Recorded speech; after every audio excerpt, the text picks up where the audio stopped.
Ok. Tout d'abord, merci Monsieur Phillips pour l'introduction. Bonjour à tous. Bienvenue à Nice pour ceux qui viennent de très loin. Et donc, nous allons vous faire une présentation sur la gestion optimisée des chaussées de la métropole Nice-Côte d'Azur. Donc, dans un premier temps, nous allons vous présenter les organisations pour lesquelles nous travaillons, Monsieur Raya et moi-même. Ensuite, nous vous exposerons la politique d'entretien des chaussées que nous avons mise en place sur le territoire de la métropole Nice-Côte d'Azur. Puis, nous nous attarderons sur l'auscultation du réseau routier que nous avons notamment confié donc, à la société Diagoué, ici représentée par Monsieur Raya. Alors, commençons par une petite présentation de la métropole Nice-Côte d'Azur. Eh bien, tout d'abord, c'est la première métropole de France à avoir été créée au 1er janvier 2012. En fait, c'est le résultat du transfert de compétences du conseil départemental, des communes et de l'ancienne communauté urbaine. À ce jour, c'est la seule métropole de France à gérer la totalité du réseau routier sur son territoire, à l'exception de l'autoroute A8. Ce réseau assez conséquent représente un linéaire de 2380 km. Il se décline en deux sous-réseaux. Le premier, c'est le réseau structurant, qui regroupe les voies de catégorie 1, 2, ainsi que quelques voies de catégorie 3 qui desservent les villages dans le haut pays. Donc, ce réseau structurant représente 1160 km et il est complété par le réseau secondaire qui regroupe toutes les autres voies, essentiellement les voies de desserte, et qui, lui, représente 1220 km. Un petit graphique pour vous illustrer la hiérarchie du patrimoine routier de la métropole Nice-Côte d'Azur. Voilà, donc on voit clairement que les catégories 4 et 5 sont les catégories donc, les plus conséquentes, accompagnées ensuite donc, des catégories 1, 2 et 3. Alors, Diagoué, nous sommes un nouvel acteur dans le domaine de l'ingénierie routière, un nouveau bureau d'études créé en 2015, dont l'un des principaux domaines d'activité est le relevé et l'inventaire des infrastructures routières, l'auscultation de la voirie, l'inventaire et l'audit des équipements de la route, et de là de la réception de chantier, et ce qui se décline également vers, par exemple, l'état zéro ou le suivi d'itinéraires empruntés pour des chantiers.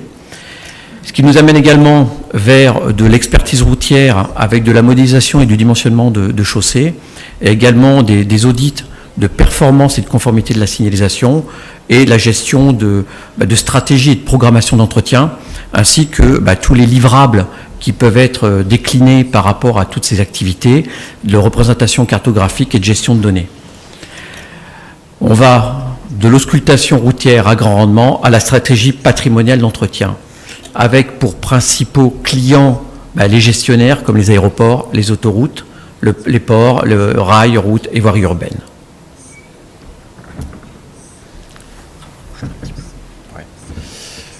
Donc à présent, je vais vous présenter un peu plus dans le détail la politique d'entretien routier que nous avons définie récemment.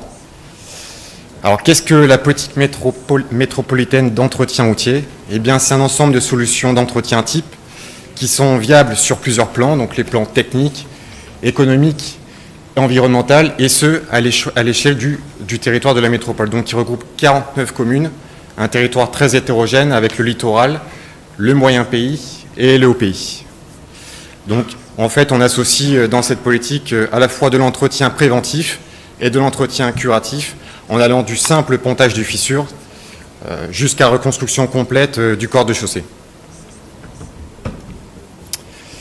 Évidemment, elle implique de connaître parfaitement son réseau routier, c'est-à-dire son état, est-ce qu'il est en bon état, est-ce qu'il est vraiment détérioré, sa situation géographique en termes d'altitude, en termes de zones urbaines, périurbaines, et bien sûr en termes de contraintes d'exploitation, et notamment la viabilité hivernale qui concerne en particulier donc, les routes du haut pays. Elle implique de maîtriser les techniques d'entretien existantes, donc les enrobés à chaud, les enrobés coulés à froid, les enduits superficiels d'usure et j'en passe, et bien sûr d'assurer une veille sur les nouvelles techniques au regard notamment du contexte économique et environnemental contraint. Enfin, elle implique de coordonner l'ensemble des acteurs sur le domaine public routier. Alors comment on s'y prend? Tout d'abord, la métropole dispose d'un outil opposable juridiquement, le règlement métropolitain de Voirie, qui va définir toutes les règles d'occupation du domaine public. Et ensuite, à raison de 2 fois par an, nous organisons des réunions de planification avec l'ensemble des acteurs du domaine public pour coordonner toutes leurs interventions.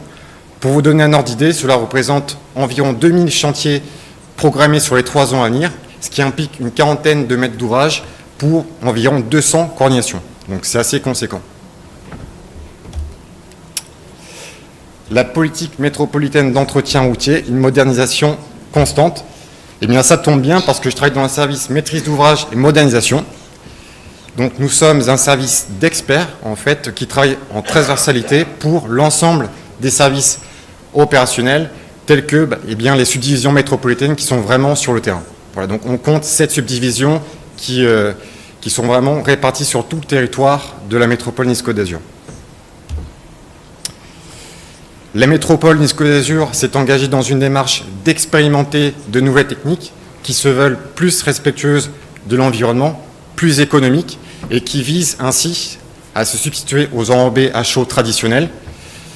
Prochainement, nous devrions tester du retraitement en place amélioré, du pontage amélioré. Voilà, c'est vraiment des techniques qui ont pour but vraiment de préserver sur le long terme le patrimoine.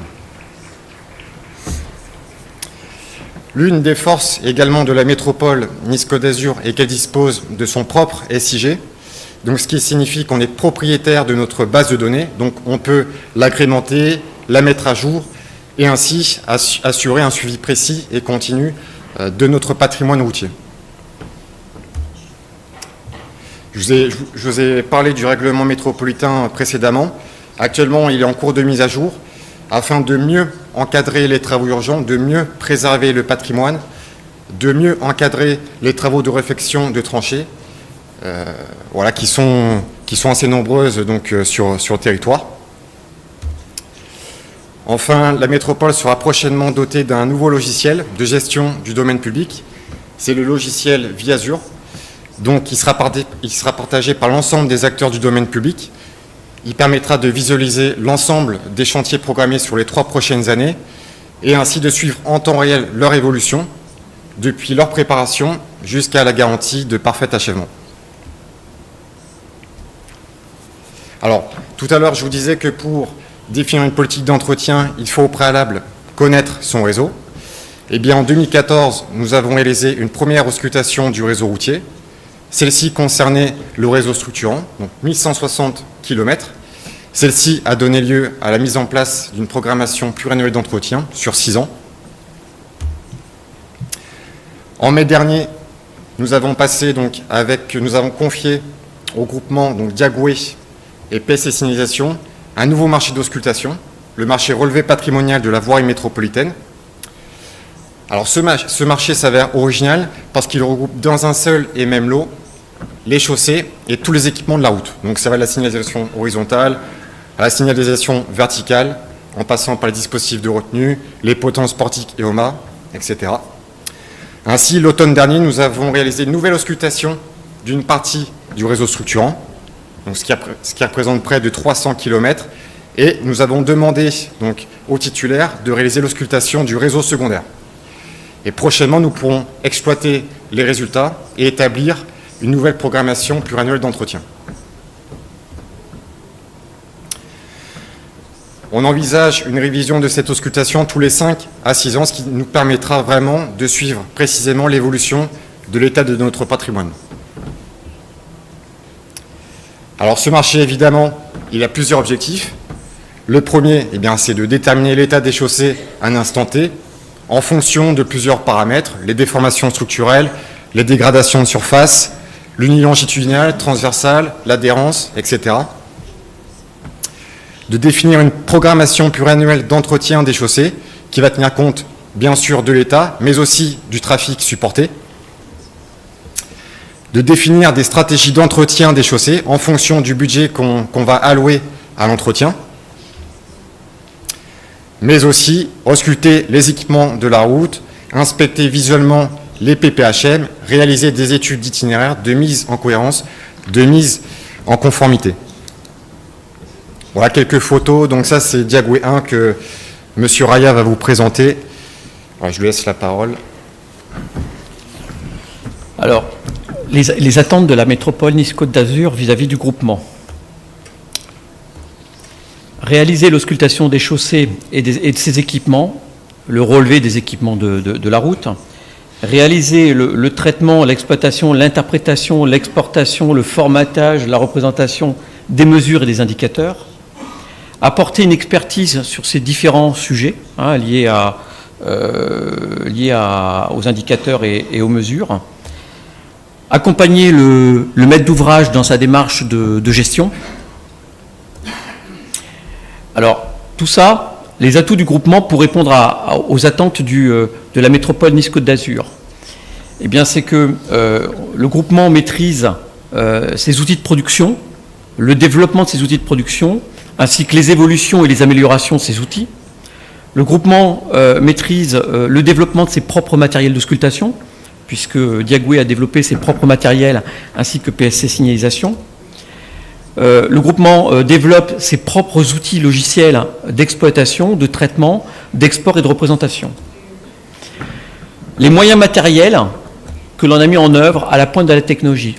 Eh bien, on a deux matériels multifonctions d'auscultation des infrastructures qu'on a appelés Diagoué 1 et Diagoué 2, qui nous permettent de relever les différentes caractéristiques. Le SCRIM pour la mesure de l'adhérence, pour le CFT. Un radar de chaussée et un déflectographe Lacroix pour les problématiques de structure. Diaphone pour l'évaluation du bruit de roulement, donc l'interaction pneumatique-chaussée. Le relevé visuel mobile pour les OMA et potences, pour les PPHM. Voilà, par exemple. Et ainsi que de pouvoir relever et collecter des informations à partir de smartphones lorsqu'on a des interventions ponctuelles, un petit peu comme du patrouillage à réaliser.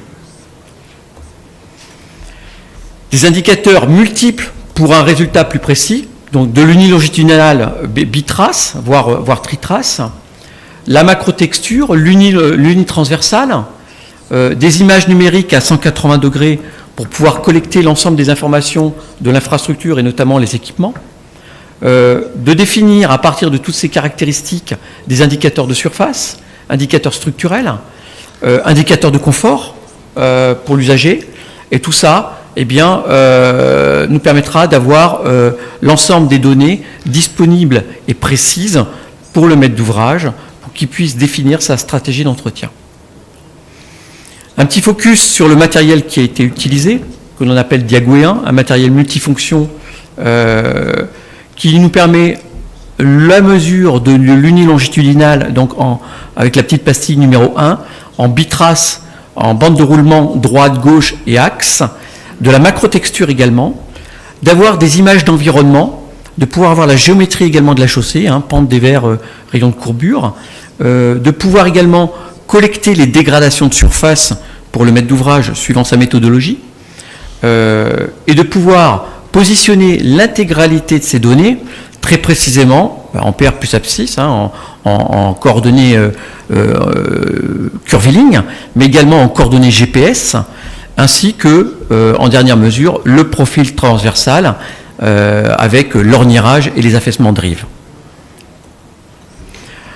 L'auscultation du réseau routier passait également par l'inspection des PPHM, avec une inspection détaillée et une action de surveillance qui constitue en un bilan de santé complet de l'ouvrage, effectué par un expert, avec un examen visuel de l'ouvrage et de son environnement, de pouvoir également mettre à jour les dossiers de l'ouvrage et l'établissement d'un rapport sur l'état du PPHM et des panneaux de signalisation, de pouvoir donner l'intégralité au maître d'ouvrage des désordres constatés, des vieillissements et de l'état pathologique des différents PPHM.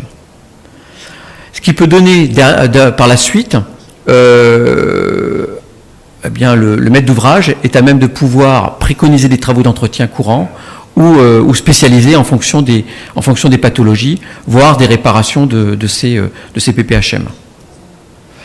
L'objectif, eh bien, c'était de pouvoir également rendre au maître d'ouvrage des éléments pertinents en termes de visualisation des informations qu'on a pu collecter et de lui permettre de lui faciliter la décision politique, donc avec du SIG, un mode de représentation cartographique, également des modes de représentation un peu statistiques, voire avec des camemberts pour pouvoir avoir les notes de structure, éventuellement la répartition des mesures, les notes de surface et autres, de pouvoir également classifier la macrotexture, par exemple, des mesures, et pouvant découler également jusqu'à des schémas, il y a des schémas itinéraires de synthèse qui lui permettent d'avoir une visualisation de l'intégralité des mesures auscultées sur son réseau.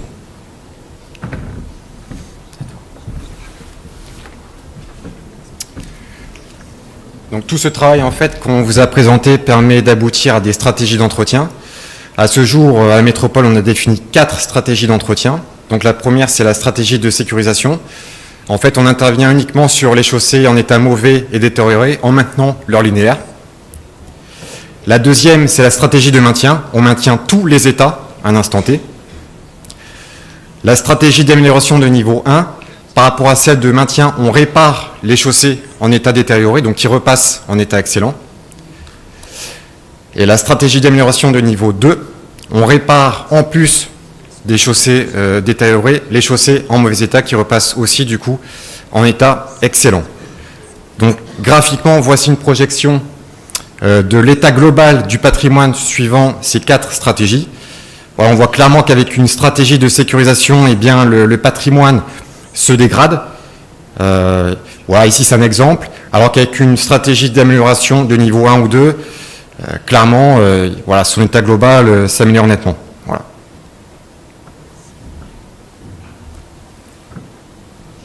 Merci. Okay. Merci à vous. Merci beaucoup. Thank you very much for that presentation. Any short questions or long questions?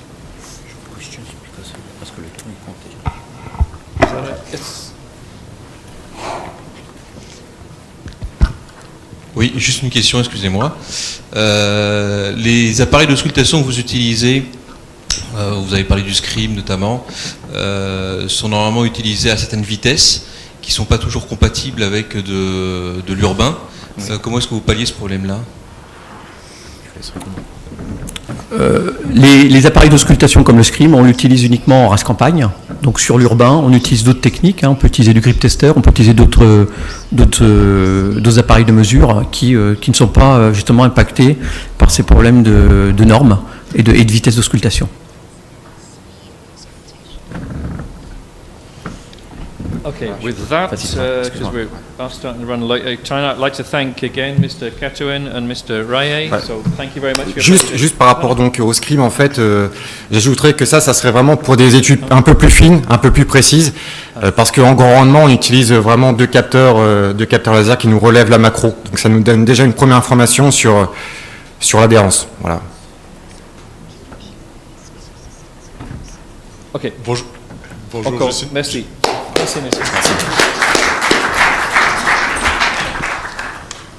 So with that, I'd like to invite Monsieur Bourrier.